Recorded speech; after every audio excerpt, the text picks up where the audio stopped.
All right, you youngsters, gather up, gather up. Let me tell you a tale about the times when I was younger. A time when the Christian culture had dominion, and your grandmother would watch televangelist on television selling her miracle water, and she praised Jesus. That culture was extremely oppressive against all things that were fun and entertaining, because they figured out that something that is fun must either be unhealthy, must either be immoral, or must either be a waste of time. And so they tried to tailor civilization into the perfect society where people are hardworking but miserable, where the only entertainment is going to church. And so everything was evil. Black rock was evil. Heavy metal was evil. Anime was satanic. TV shows were filled with violence and gore, and it would frighten grandmother who would clench to her television, asking the televangelist what needs to be done. How can she prevent her kid from watching that evil Dungeons and Dragons?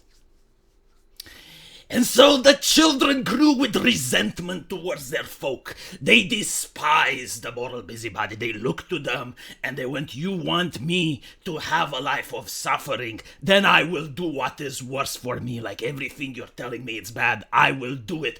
Because this is a life where I will hurt myself to upset you, to horrify you, and that will bring me entertainment." Was it a good decision or not? That is for history to tell us, but this is how people at the time acted. And so they fostered strong communities with strong bonds. You would go onto the hallways of your high school and you would see someone else wearing a Dungeons and Dragons t-shirt, and you would know that that is a fellow oppressed individuals. You have more in common with that person than you have with Jesus. There is a strong tie, a strong connection between that person than there is with your family. It's unfortunate, but it's true. Those times existed.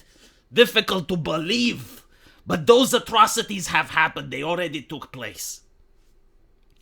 And so at the top of the pecking ladder, at the top of society, it was the most prestigious person of all, the game developer, the person creating the entertainment. He became a demigod. He became the one that everyone looked up to and said, "Wow, if one day I too can become one like him." And so when you have a cultural phenomenon, when you have World of Warcraft that dominates not just American entertainment, but even peers through the veils of China, and everyone likes World of Warcraft. The Blizzard developer, he was the god among men. He was the one that all kids look up to, that all young people are like, "Masa, Masa, give us light, give us wisdom. We respect you." And this caused a new level of arrogance. This caused a new level of thinking among the game developer who forgot their station. You see, instead of believing that they're just individuals that are there to create entertainment, to make cardboard boxes, to write some books, they now view themselves as politicians, as the new church, the people that get to set morality.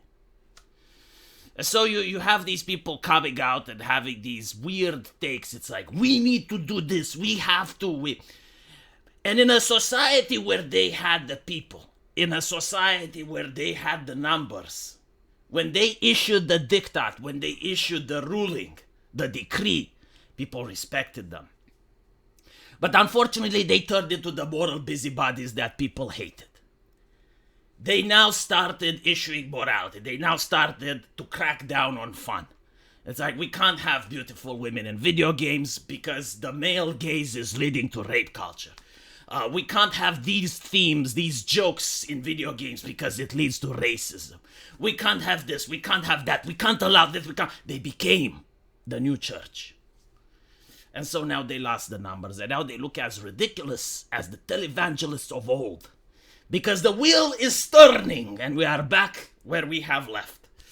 Will people choose another path? I don't know. But what's interesting is that the time of the LARP, of where the American CEO gets to act like a priest, is definitely over.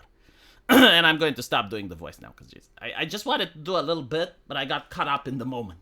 I got caught up in the moment and I couldn't stop. But what's interesting is that more and more people are calling him out, right? Like, I already made a video about him. This is the guy in charge of Pathfinder, right? Like, issuing the decree telling J.D. Vance, oi, J.D. Vance, you need to focus on your fascism. You need to focus on your ideology. Do not waste time playing games. Like, just get it done. But what's interesting is that you have other people in the industry that are finally having the balls to speak out. It's kind of funny because this particular person doesn't have the balls. She's a woman. But as you can see, she is a speculative horror author, writing stereotype subtypes she thinks and says funny.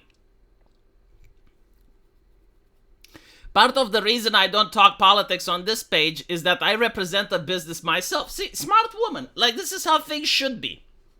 You should not, like, another question is like, what is, everything is political. No. You should know what is and what isn't political, right? Like, as a business person, you should make the difference. When you attack J.D. Vance or a politician, you're alienating every single customer that actually likes that person. Why are you doing this? Like, your goal is not to influence or shape society. Your goal is to sell things. And if you forget your station, she actually explains what happens, right? When you're the face of a company, you employ 80 people full time. And so your behavior risks those people ending up jobless. Tabletop RPGs are a place where you can sit down and escape politics and pressures of the day, and he should reevaluate what represents for the company. See, like, I also hired people that genuinely needed a job. I hired talented people in order to do a video game, and I actually care about them. And so, like, going out and saying stuff without thinking about the consequences you're going to accomplish says a lot about your character. There is absolutely no need for this divisive statement. You're selling a product. You don't care who buys your product, right? Like, if you're a car company, because notice, like, this is almost concentrated to the geek. This is why I even had the intro in the beginning. Specifically because the culture was created to make these people think that they're the new messiah. And you don't get to see the same behavior with car companies, for instance. Like, no one who manufactures cars cares about the political leanings, the personality, the behavior of the person driving the car. Your job is to make the vehicle, the transaction happens, someone buys it, and then you just don't fucking care. Like, I've never heard anyone being accused, like, oh, you're making cars. Did you know, like, a bank robber took your car and used it? Like, no one cares about that. It's like, oh, someone did a drive-by shooting. They drove a Honda.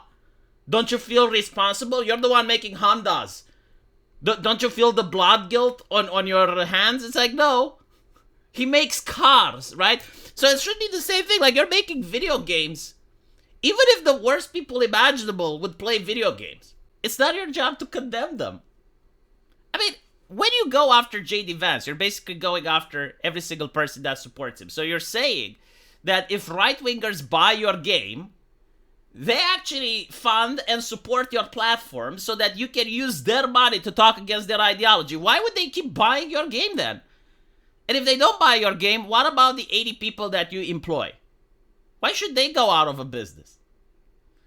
Let me know what you guys think, though. And as usual, I will see you in the comment section. Take care.